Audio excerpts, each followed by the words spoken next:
খাবারের প্রলোভন দেখিয়ে ওকে একটু সামনে এগিয়ে নিয়ে যায় এবং আমরা ফুটেজে যেটা পেলাম যে একটা সময় ওকে যাকে আমরা গ্রেপ্তার করেছি তাকে কোলে করে নিয়ে ঢাকা মেডিকেল থেকে বের হয়ে যাচ্ছে আর কি। অপহৃত 2 বছরের শিশু কাজী ফুজাইল তার মা, খালা এবং অন্যান্য আত্মীয় স্বজনদের সাথে তার অসুস্থ নানাকে দেখতে ঢাকা মেডিকেলে যান। ওই দিন দুপুর আনুমানিক 2:58 সময় কাজী ফুজাইলের মা খেয়াল করেন তার 2 বছরের ছোট ছেলে কাজী ফুজাইল আশেপাশে নেই। পরবর্তীতে ঢাকা মেডিকেল এবং আশেপাশে খোঁজাখুঁজি করে কাজী ফুজাইলকে না পেলে তারা শাহবাগ থানায় একটি সাধারণ ডায়েরি করেন। বিষয়টি র্যাব হেডকোয়ার্টার্স এবং র্যাব 10-এর সম্মানিত অধিনায়ক মহোদয়ের নজরে আসলে র্যাব হেডকোয়ার্টার্সের ইনটুইং এবং র্যাব 10-এর সিপিসি অন যাত্রাবাড়ি ক্যাম্প ছায়া তদন্ত শুরু করে। ইতিমধ্যে সংবাদটি বিভিন্ন প্রিন্ট এবং ইলেকট্রনিক্স মিডিয়ায় ব্যাপকভাবে প্রচার পায় এবং সর্বমহরেই একটি আলোড়ন সৃষ্টি হয়। পরবর্তীতে খোঁজাখুঁজির এক পর্যায়ে অজ্ঞাত মোবাইল নাম্বার থেকে ভিকটিমের খালার মোবাইলে ফোন করে অপহরণকারীরা 3,50,000 টাকা মুক্তিপণ দাবি করে এবং তাৎক্ষণিকভাবেই বিকাশ নম্বরে অগ্রিম 50,000 টাকা পাঠানোর কথা বলে।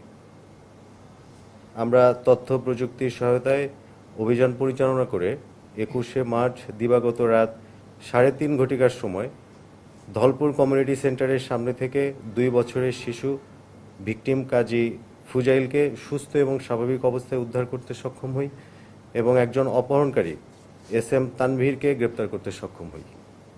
অপহরণকারী SM তানভীরের নামে পূর্বেও একাধিক মামলা রয়েছে এবং এই চক্রের সাথে জড়িত অন্যান্য অপরাধীদের গ্রেপ্তারে অভিযান অব্যাহত রয়েছে।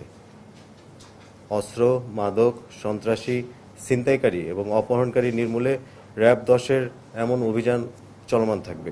প্রাথমিকভাবে আমরা যেটা ধারণা করতেছি যে এরা আসলে পেশাদার চক্র এবং এদের সাথে আরও কয়েকজন আছে।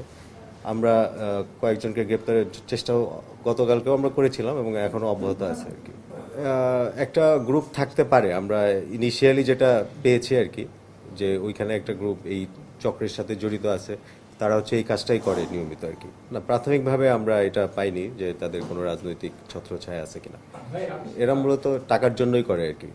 ওইখানে আমরা যেটা দেখতে পাচ্ছিলাম যে ছেলেটা ওইখানে হাঁটছিল এবং একটা সময় ওকে মেবি খাবারের প্রলোভন দেখিয়ে ওকে একটু সামনে এগিয়ে নিয়ে যায় এবং আমরা ফুটেজে যেটা পেলাম যে একটা সময় ওকে যাকে আমরা গ্রেপ্তার করেছি তাকে কোলে করে নিয়ে ঢাকা মেডিকেল থেকে বের হয়ে যাচ্ছে আর কি।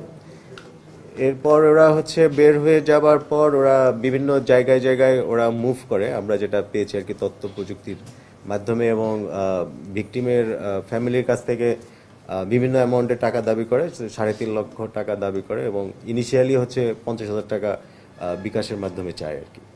তো আমরা ওই সূত্র ধরেই হচ্ছে যে আমরা এবং আমাদের র্যাব হেডকোয়ার্টার্সের ইনটুইং আমরা এটা নিয়ে কাজ শুরু করি এবং আমরা রাত 3:30টার দিকে আমরা ওদেরকে ধোলাইপাড়, ওরা সবসময় মুভমেন্টের মধ্যে ছিল এবং আমরাও মুভমেন্টের মধ্যেই ছিলাম আর কি।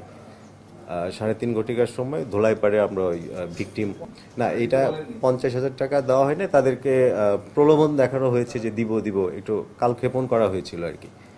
ওর জিজ্ঞাসাবাদে আমরা যেটা পেয়েছি ওরা স্পেসিফিক কোথাও রাখেনি, ওরা সবসময় মুভমেন্টের মধ্যে ছিল। ও সদরঘাটে গিয়েছে, কেরানীগঞ্জে গিয়েছে, সবসময় ওরা মুভমেন্টের মধ্যে ছিল আর কি।